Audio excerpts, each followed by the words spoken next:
Name pilot show 000, real one.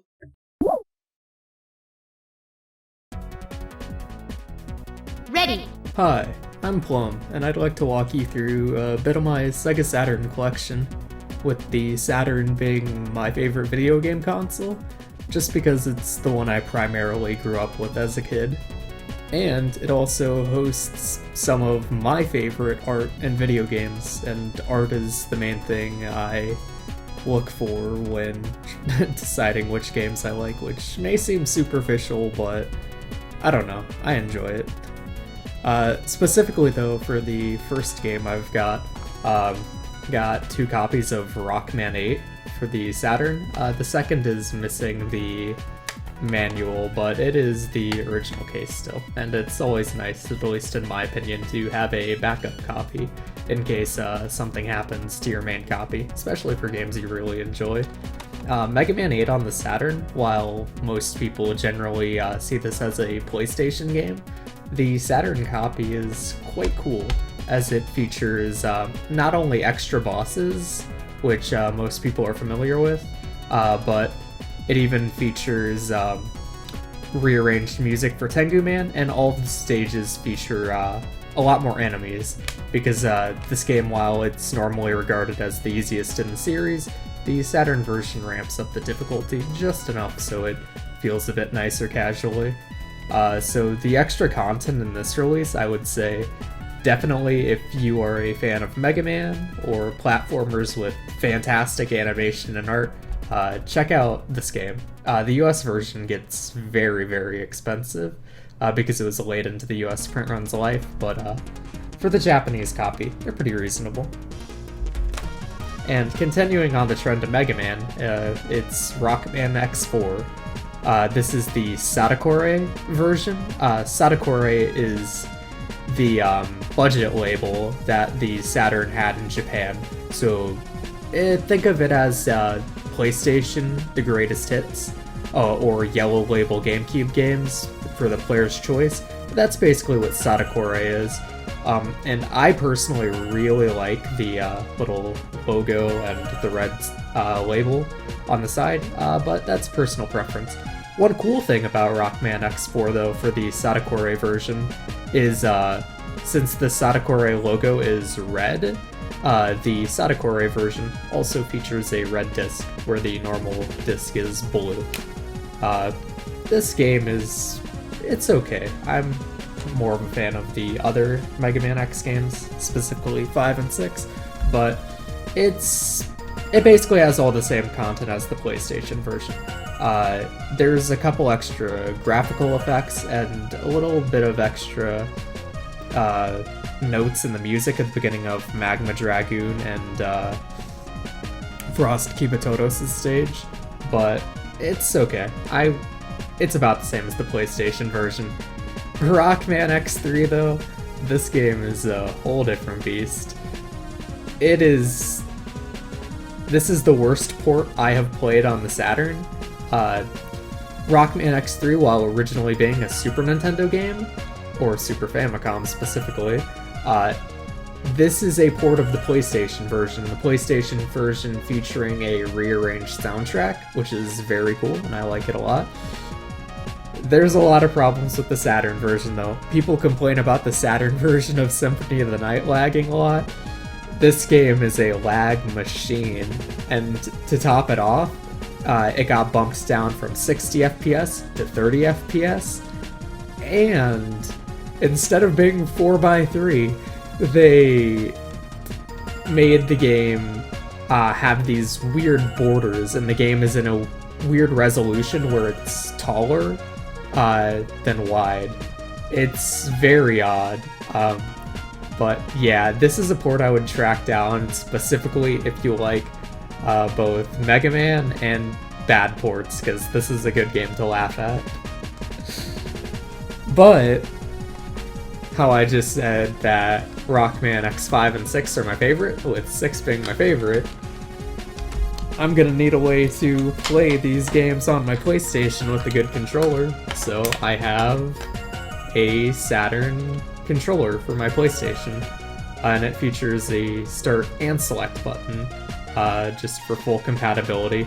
The button layout can get kind of awkward in games that don't allow controller remapping, because Z and C are L1 and R1 respectively. But in Mega Man X6, where you can rebind your controller fully, it's awesome. This is also the purple, which is kind of why it's hard to see, Vampire Savior Limited Edition one. But yeah, this controller is awesome, and it lets me play my favorite PlayStation Mega Man game with the superior control method, which is my personal favorite right here. I've got the skeleton gray cool pad, because it is in fact cool. Although one interesting thing to note though is why I've got a 3D pad. One of the main things I do with Saturn games is I speedrun them, and the 3D pad specifically is quite cool and for buffering inputs, since it has a switch that allows you to switch between digital input, which means the analog stick doesn't exist and the controller functions like a normal Saturn pad. It has the switch to put it into analog mode, and since not all games can register analog controllers, you can buffer inputs while it's in analog mode. So let's say you need to press A and B on the exact same frame. Well, you just switch it over into analog mode, the game isn't reading inputs. Switch it into digital mode, and the game starts reading inputs, and since you're already holding A and B at the same time, first possible frame, you're getting that. And that is useful in Mega Man X3 because there's a glitch that allows you to get straight into the Sigma stages, which is pretty cool. And then I guess I'll do my US Saturn games real quick. I don't have too many still from when I was a kid, but some of my favorite games when I was a kid were Tomb Raider, which is... I actually don't know how this holds up against the PlayStation version since I've never played it, but for a fun sort of slower paced, kind of puzzly strategy action platformer, Tomb Raider is really cool. If you want a fast-paced game, this is not it. If you want an action game where you're gonna need to think a bit, it's pretty cool. And I've got my copy of Nights into Dreams being the long box version. A separate version in a smaller jewel case was released. I believe bundled with the 3D controller, but it's not the one I had as a kid. I had the long box version. And that also goes right into two of my other games, Nights into Dreams and Christmas Nights. With Christmas Nights though, you better watch out because you're only allowed to play this game in winter of 1996. So if you're in any other time period, you're bum out of luck.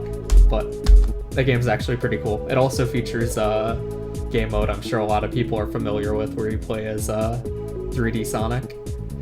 And then I've also got Nights into Dreams, which just very cool arcade. I can't think of a good way to describe it. I guess I'd just say an arcadey score attack game, which I feel like the people who don't enjoy Nights probably don't understand how you're supposed to play it, where you're mainly going for score attack and points as opposed to time. But yeah, that's a neat little game. And then one of my other favorite games on the system were definitely not the best entry in the Puyo Puyo series. We've got Puyo Puyo Sun, which is title's a little pun where San is the number 3, Sun or Soon is well, the sun. And Puyo did a lot of puns with the titles, where Puyo Puyo 4 is Puyo Puyon, which is Yon is the number 4. And I don't have Obi strips. I know a lot of collectors do care about getting Obi strips for all their games. It doesn't really concern me. But this game does have a lot of cool inserts. Like, it has a... oh, there are too many inserts to hold on to. There is a sticker sheet, which is pretty cool. A couple Saturn games featured a lot of stickers, which is interesting. And then there's even a little insert for the Compile Club magazine. It's also pretty neat. And just registration cards. Most of my cards have registration, or most of my games have the registration cards, despite not having the OB or any of the other inserts.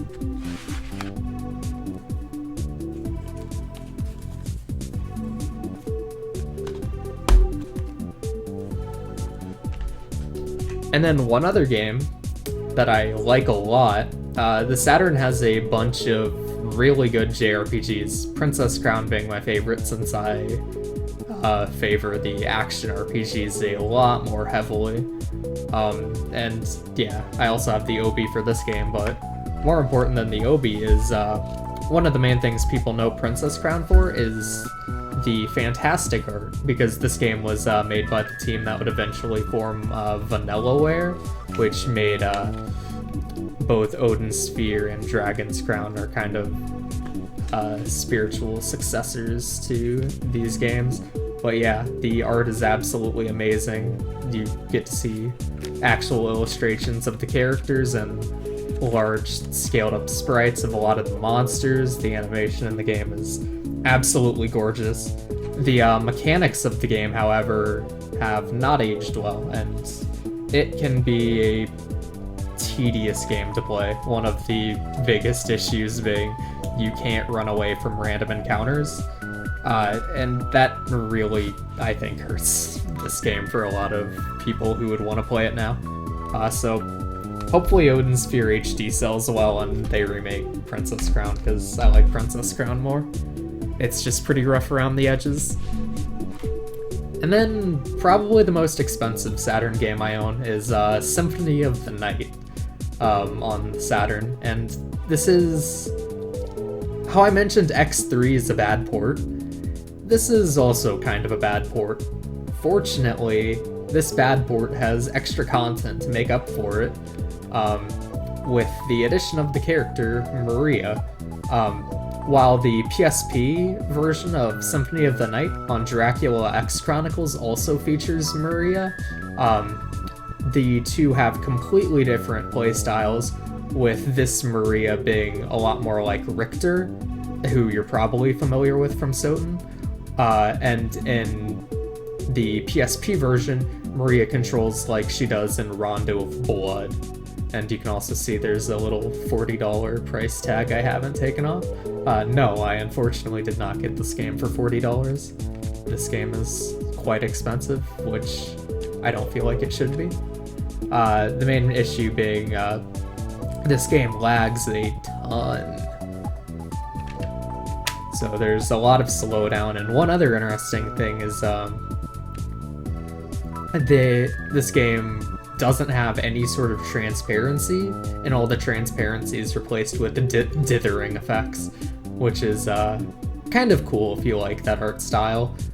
So not the best port, but if you're a fan of Symphony of the Night, or if you haven't played the PS1 version at all, I would say this version is good enough where if you can play a copy of this game somehow, definitely go for it, because it's quite fun, and the extra content, like the extra weapons, there's Alucard's spear, there's also the dash shoes, which let Alucard dash like Richter can. Like, all those little content bonuses on the Saturn version, even with the slowdown problems, it's worth playing, I think. And then Sonic Jam, which is a port, notice I said port and not emulation, of Sonic 1 through 3 and Knuckles. This is pretty neat. One interesting thing to note, maybe not interesting, maybe annoying, is that they have compressed, sort of like digitized versions of all the music and sound effects. So a lot of people would say that the music and audio quality in Sonic Jam is not very good, and I'm gonna have to agree with them.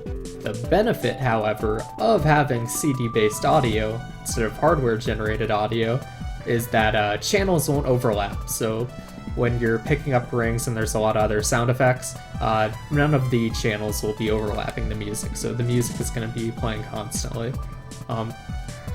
One problem this game does have that I don't hear a lot of people talk about, Sonic 2 and Sonic 3 and Knuckles both experience frame drops where the slowdown it has weird spikes in that regard.